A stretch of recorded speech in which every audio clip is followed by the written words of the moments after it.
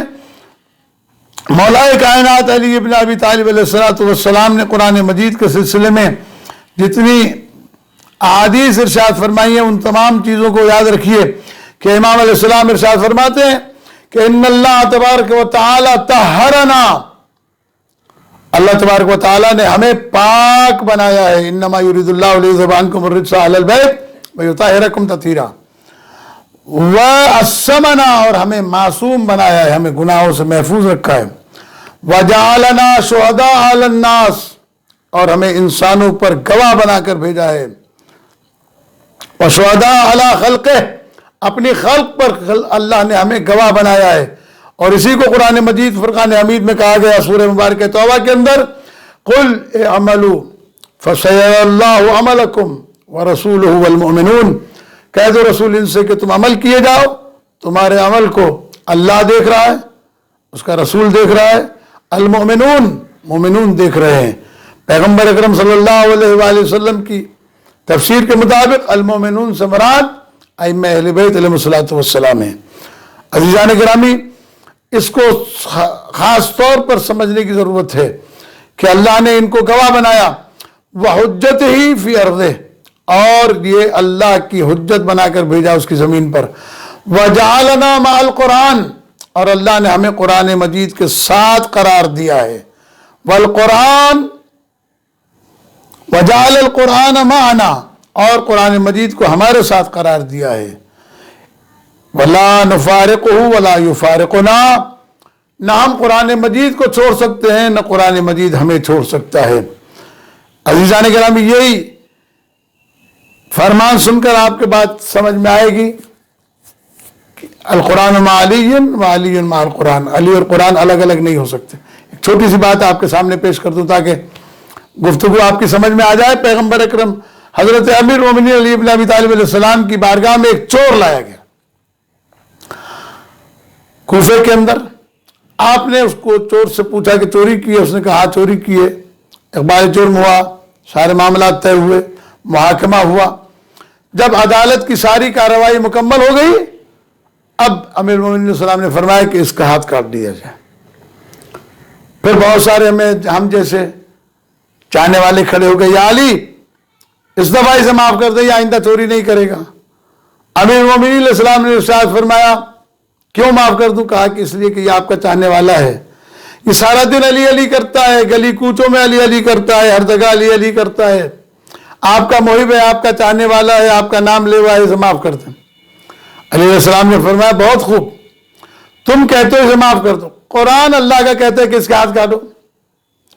اب میں علی ابن ابی طالب ہوں، قرآن کہتا ہے ہاتھ کاٹو، تم کہتے ہو معاف کر دو، لہذا ایک بات کان کھول کر سن لو۔ واضح طور پر امیر المومنین علیہ السلام نے جو ارشاد فرمایا اس کا مفہوم یہ کہ امیر المومنین علیہ السلام ارشاد فرماتے ہیں کہ ساری دنیا بھی اگر علی ابن ابی طالب کی مخالف ہو جائے تو ابو طالب کا بیٹا قرآن مجید کی مخالفت نہیں کر سکتا۔